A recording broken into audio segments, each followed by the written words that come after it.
एक समय की बात है। श्रीपुर नाम के एक गांव में रामेश्वर नाम का एक ब्राह्मण अपनी माँ के साथ रहता था। वो दिन रात भगवान शिव की भक्ति किया करता था। शिव नाम का जाप सदैव उसके मुख पर रहता था। ओम नमः शिवाय, ओम नमः शिवाय, ओम नमः शिवाय। रामेश्वर बेटा, आज भी तूने मुझे नहीं उठाया। खुद ही उठकर घर के सारे काम कर लिए, खीर भी भोग लगा दी तूने तो। हाँ माँ, मैंने सोचा फटाफट से काम करके खीर बना लेता हूं। शिवजी भी खीर के इंतजार में बैठे होंगे। ये लो, भोग की खीर खाकर बताओ कैसी बनी है। रामेश्वर बेटा, इस खीर को तू बचपन से शिव जी को खिलाता आ रहा है। जब तेरे बापू जिंदा थे तब वो प्रसाद की खीर खिलाते थे और उनके जाने के बाद तूने ये नियम बना लिया। तेरी खीर बहुत ही स्वादिष्ट बनती है बेटे, और मुझे पता है भगवान शिव भी तेरे हाथों की खीर खाने के इंतजार में रहते होंगे। तभी तो मैं सुबह जल्दी उठकर सबसे पहले खीर ही बनाता हूँ, ताकि भगवान शिव को भोग लगा सकूं। रामेश्वर का नियम था रोजाना सुबह जल्दी उठकर घर के सारे काम निपटाना और फिर भगवान शिव के भोग के लिए खीर का प्रसाद बनाना। ये कार्य पहले उसके पिता करते थे और पिता के जाने के बाद शिव जी की सेवा और खीर भोग की पूरी जिम्मेदारी रामेश्वर ने उठा ली। रामेश्वर को विश्वास था कि भगवान शिव उसके द्वारा खिलाई गई खीर को रोजाना ही खाते हैं। इसी विश्वास पर वो रोजाना खीर का भोग लगाता था और अपने भक्त के द्वारा भोग लगाई गई खीर को कैलाश पर्वत पर विराजमान भगवान शिव बहुत चाव से खाते थे। स्वामी, क्या बात है, आपको तो आनंद ही आनंद है। आपके भक्त आपको प्रेम से इतने स्वादिष्ट व्यंजन खिलाते हैं और आपका भक्त रामेश्वर तो नियम के अनुसार आपको खीर का भोग लगाता है। लाइए, थोड़ी सी खीर मुझे भी दे दीजिए। रामेश्वर के हाथों की खीर बहुत ही स्वादिष्ट होती है। हाँ देवी पार्वती, रामेश्वर इतनी स्वादिष्ट खीर का भोग लगाता है कि मन प्रसन्न हो जाता है। तभी नंदी और समस्त शिवगण वहाँ जाते हैं। महादेव, ये लीजिए, हम भांग और धतूरा ले आए हैं। नंदी, अभी तो हम स्वादिष्ट खीर का आनंद ले रहे हैं। ऐसा करो, भांग और धतूरे को वहाँ छोटे पर्वत पर रख दो। हम कुछ समय के बाद उसे ग्रहण करेंगे।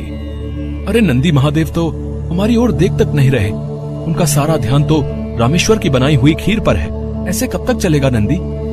हाँ, मैं भी यही देख रहा हूँ। इतने प्रेम से हम भांग और धतूरा पीस कर लाए और महादेव ने हमें इसे रखने के लिए बोल दिया।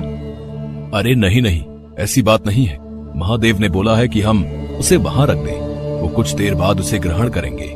महादेव रोजाना रामेश्वर की भोग लगाई हुई खीर को बहुत चाव से खाते हैं। नंदी, मैं तो कई बार सोचता हूँ कि रामेश्वर की खीर में ऐसा क्या है कि भोलेनाथ सबसे पहले उसकी भोग लगाई खीर को ही खाते हैं और फिर और किसी तरफ उनका ध्यान ही नहीं जाता। तभी तो हम भांग धतूरा लेकर आए और उन्होंने बिना देखे ही इसे रखने के लिए बोल दिया। हाँ, कह तो तुम ठीक रहे हो भैरव। महादेव को भांग धतूरा इतना प्रिय है, पर रामेश्वर की खीर से ज्यादा उन्हें इस समय कुछ भी प्रिय नहीं लग रहा। तो क्या किया जाए नंदी कि महादेव का ध्यान अपने भक्त रामेश्वर से हटकर हमारी ओर आ जाए? एक रास्ता है। नंदी ने सभी गणों के कान में कुछ कहा। उसके पश्चात सभी गण पृथ्वी लोक पर आ गए और सबने ब्राह्मण रूप ले लिया और सब लोग रामेश्वर के पास पहुँचे। रामेश्वर शिव जी को खीर का भोग लगाने के लिए बाजार से सामान खरीद रहा था। ब्राह्मण वेश में नंदी ने रामेश्वर से कहा, रामेश्वर, तुम हमें नहीं जानते, पर हम तुम्हें बहुत अच्छे से जानते हैं। तुम भगवान शिव के भक्त हो और रोजाना उन्हें खीर का भोग लगाते हो। हाँ ब्राह्मण देव, आप तो सब कुछ जानते हैं। हाँ रामेश्वर, हम सब जानते हैं, इसीलिए तो हम तुम्हारे पास आए हैं। हमें पता है कि तुम महादेव के परम भक्त हो, पर तुम्हें पता है महादेव अब रोजाना खीर खाकर ऊब गए हैं। इसलिए अब तुम कुछ दिनों के लिए खीर का भोग रोक दो। तुम एक काम क्यों नहीं करते? तुम महादेव को सप्ताह में एक दिन खीर का भोग लगाया करो, जिससे महादेव को और अधिक स्वाद आएगा। अब महादेव को इतने सारे भक्त पूजते हैं। महादेव भी तो इतने सारे भक्तों के द्वारा दिए भोग को ग्रहण करते हैं।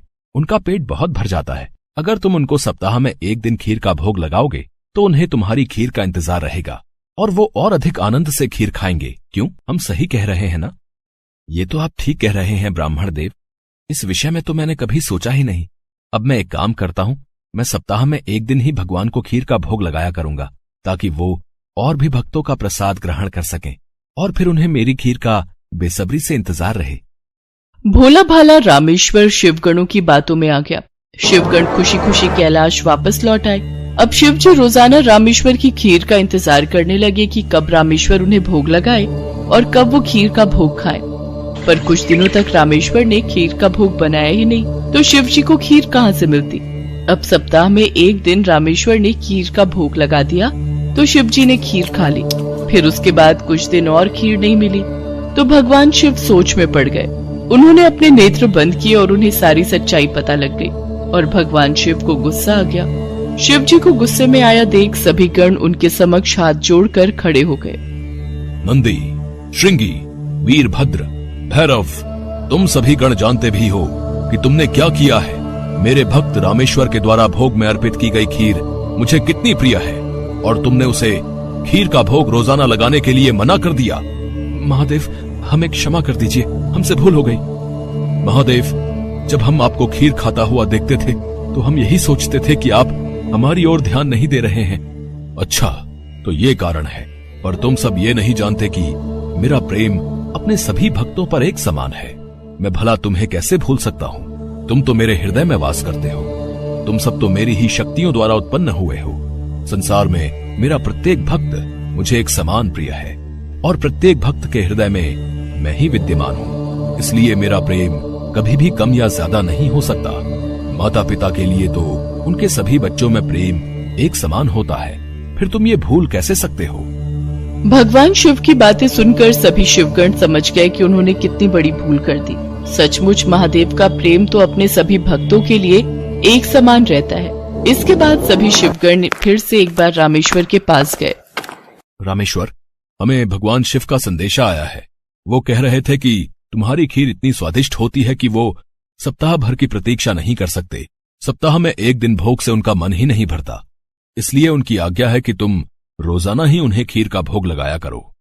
आप सच कह रहे हैं ब्राह्मणदेव? भगवान शंकर को मेरे हाथों की बनी खीर इतनी प्रिय है? ठीक है, फिर मैं रोजाना उन्हें खीर का भोग लगाऊंगा। ये सुनकर रामेश्वर बहुत खुश हुआ। अब एक बार फिर रामेश्वर रोजाना खीर बनाकर भगवान शिव को भोग लगाने लगा। अब तो समस्त शिवगण भी भगवान शिव के साथ रामेश्वर द्वारा भोग लगी प्रसाद की खीर का आनंद लेते और खूब भरपेट खीर को खाते।